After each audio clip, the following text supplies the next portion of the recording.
Hi everyone, my name is Jenny, and in this Q&A we are going to talk about watches and wonders, Rolex releases, why big brands just suck at adapting to new trends, and so many more questions. So let's get started. Right, you have sent me in your questions on Instagram and here on YouTube. If you want to have your question featured in my next Q&A, make sure to follow me on Instagram where I announce my Q&As, and here on YouTube. And we're going to start right away with question number one. And the first one is, what do you think about Norqain watches? Well, Norqain, I really like them. What I really appreciate with Norqain is that they have women's watches that do not look like your typical women's watches. I mean, they do have, the more fancier, a bit more, blinged out women's watches as well. But they also make just regular watches for everyone. I think also got purple dials, which I really like. And they also have got the wild one, which you can customize pretty much to like your own personal taste, which I think is also pretty neat. They also had a great booth at Watches and Wonders this year. It looked pretty amazing and it was filled, like people were really into that. So yeah, I don't own a Norqain watch myself. I don't know anyone who owns one either here in Germany. But I really like them. They do have a distinct style, which I really appreciate. I like that they have the women's watches, like I said, and yeah, I think they look pretty nice. Were you as meh about the Rolex novelties this year as I was? Well, Matt, yeah, I was, but I don't mind it. I mean, it's okay. I wasn't expecting too much, and I think a lot of people were thinking the same, that Rolex isn't going to come out with something incredibly crazy this year, since they've already put out so much in the last couple of years. The 1908 was nice, but yeah, it wasn't too exciting. But again, I don't mind it. They focused on Tudor, it seems, this year, which they've done a great job with.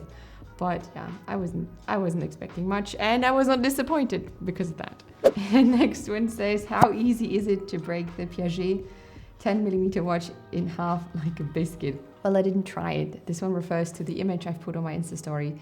When we went to Watches and Wonders this year, we were able to look at the thinnest tourbillon watch ever made up until now from Piaget. It was the Altiplano Ultimate Concept, I think is the exact name for it. It's an incredible watch. It is made from cobalt. The casing is made from cobalt, and it is so incredibly thin. Funny thing is though, and I think someone also asked this question about how it felt on the wrist. When I had it in my hand, when I was like holding it and trying it on, it did not feel fragile to me. Sometimes when you hold certain things and you know that they are fragile and they really do feel like it. But with this one, it didn't. Even though it was so thin, it was almost like a sheet of paper. But yeah, I did not dare to try and bend it, I think. That would have been a bit too crazy. But I think, good question. Can you just, I guess you can just snap it in half if you really wanted to. Again, I didn't try it, but I would say it is rather easy compared to others. Thoughts on watch safety, such as home storage and wearing it in dodgy places? Well, when it comes to home storage, I'm a firm believer of don't have your entire collection at home if you've got a larger collection. So if you've got, let's say, more than like 2 or 3 watches, it might be smart to, I'm not sure if this is the thing anywhere else in the world, but here in Germany you can rent a little storage thing in a bank and put it away in there, like a little safe space in a bank. I would just put most watches away at the bank and just leave the ones that I'm wearing the most for that couple of like weeks at home, or maybe invest in a safe for your home. That would be smart as well. In terms of wearing your watches out in dodgy places, I would just say don't. It's not worth it. When I go out into certain places where I know it might not be the safest, I'm not wearing my watch. That's it. It's not worth risking anything for that accessory on my wrist.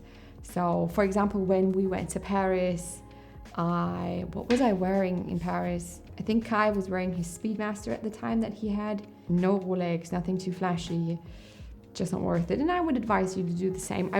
Some people will say they're getting a fake watch and just wear the fake one out. And I think that's even more stupid, because then you're risking your well-being for an inauthentic watch even. So no, I'm not trying to get mugged. So just leave it at home. I think that would be my best advice here. Ooh, next up, something possibly quite controversial. Which is better looking to you, the Tudor Black Bay in black or a Rolex Submariner? I have to say, I would go for the Black Bay in this case, just because I like the vintage features a bit more on the Black Bay. The Submariner looks very contemporary, even though it's not been changed too much either. But I feel like the Black Bay looks a bit more refined, a bit less. I mean, just the bezel in itself is so much more to my liking on the Black Bay because it's more finely.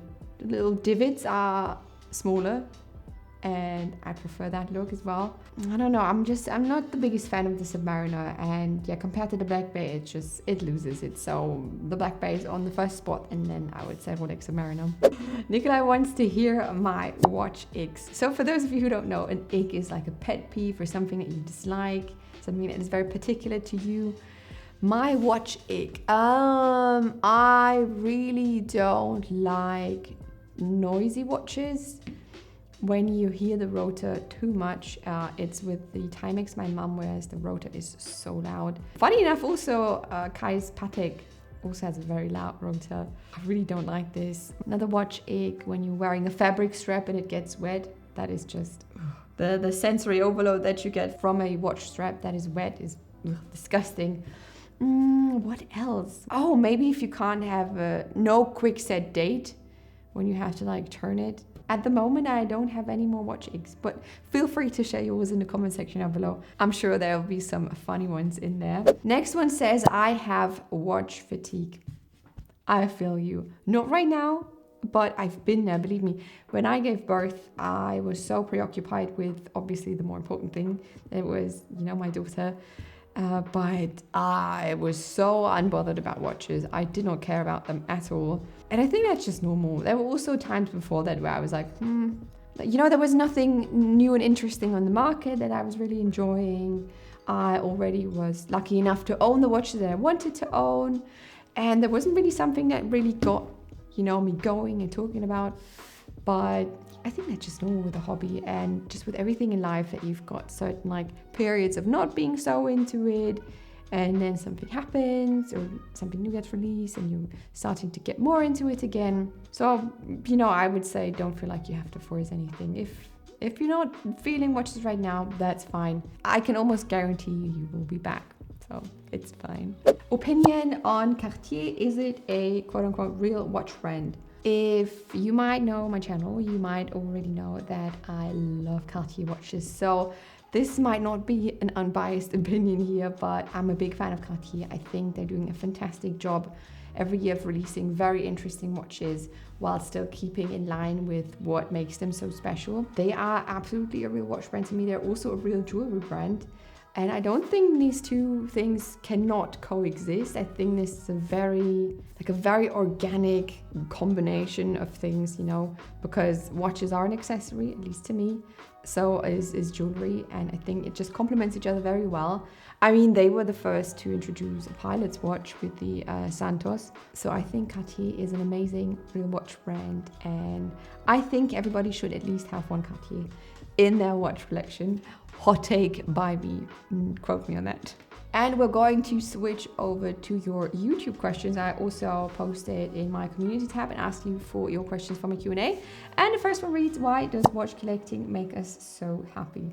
That is such a sweet question.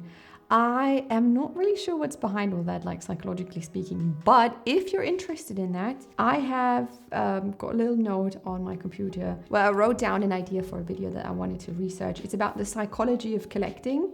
And if that is something that you're interested in as well, let me know in the comments down below, because I would think that would make a very interesting video to look at watch collecting from a more psychological perspective and just trying to see what's behind all that. Why do we collect watches? Why do we collect in general? What makes watch collecting so special? Is there anything very unique about people who collect watches? Is there like a common personality trait that we all share? So if that's something you would like to see, let me know in the comments down below. I'm happy to research that. Is the pink dial OP your most worn watch? Thoughts on it after X amount of time of ownership? I have now been wearing this watch since, when did I receive it from Kai? By the way, if you haven't watched that video, I will link it for you up here and down below. It's It's one of my favorite videos ever. Love it. Still love it so much. It is still very much my most worn watch in my collection. It did get some competition from my Nomos Club Pneumatic at a time, but nothing beats this one. It also looks disgustingly dirty right now. It's got some baby puree on it, and I added a whole lot more scratches as well.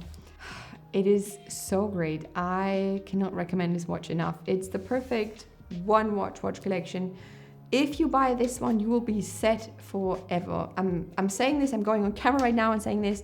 That watch is the most perfect one watch collection watch. Go get it, like a white dial perhaps, or something not so pinkish as this one perhaps, if you're not into colors, and you will be set for life. It's an amazing watch. Okay, what watch brands are doing a good job of managing a wait list while still making their customers feel special and part of a valued community? Honestly, I don't know. Maybe that is the moral of the story. I don't know any watch brands who adequately manage their wait list. I like the way you've put it, managing the wait list. So I will throw this question right back out to you guys. What are your experiences here with other brands? I mean, you're obviously hinting at Rolex and they're not being so well with managing the waitlist game. So yes, please let me know in the comments down below if you can think of a brand and talk about your experience. I would love to read about that. Micro brands are improving more quickly than established brands are innovating. How long do you think it will be before brands like Rolex are no longer differentiated?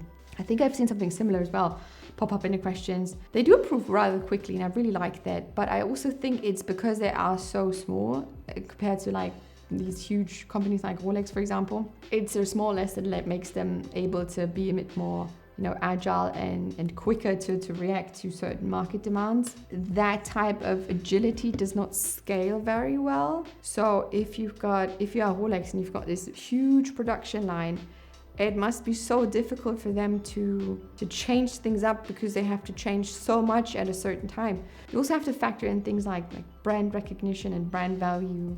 I think in terms of quality, there's not so much of a difference here nowadays. I think even smaller brands are very well and capable of sourcing great materials and having like a good assembly line.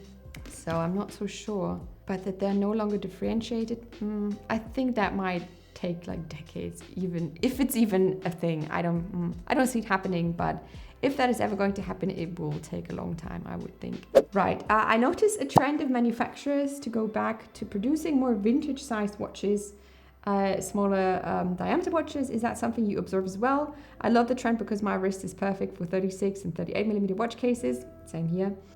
Greetings from Vienna. Well, greetings back to Vienna. I do see that as well. I mean, you could just look at Tudor. They are the perfect example of doing just that and releasing iconic watches in a now a more smaller case. They've got the Black Bear 58 with the GMT now, which everyone has been asking for.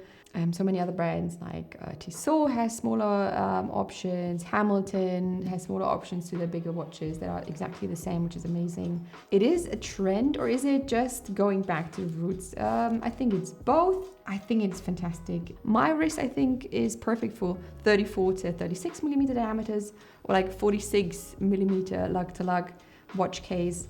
And I'm so happy to see watches being available in that size. I also would say maybe that's just a matter of personal taste, but I am a firm believer of smaller watches look better on like 90% of the people anyway, so I don't mind it at all, and I would like to see much more in the future as well. Is there a reasonable maximum price for quartz watch? So much is made of the cost creating quality mechanical movement, but quartz are way cheaper and there's only so much value in a steel case. Embrace it. What do you think? Oh, that's difficult. I think when Kai and I were recording a podcast, we were talking about quartz watches and how I would not buy a quartz Aquanaut because it's just not reasonable in terms of pricing for me.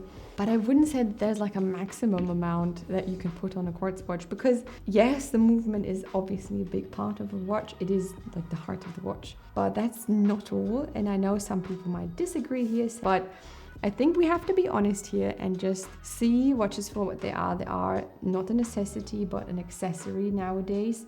So you've got the metal of the watch, like is it a precious metal or regular, like the material of the case, I mean. Then you have to factor in like straps and clasp and that technology. And you have things like brand recognition and brand value that you also buy with the price of a watch. So you can't just limit it to think the price of the quartz movement and put a max on that one. So I don't think you'll be able to say like, oh, a quartz watch, no matter from which brand, should only be like 10K max and that's it. There's so much more that goes into pricing of watches that makes no sense.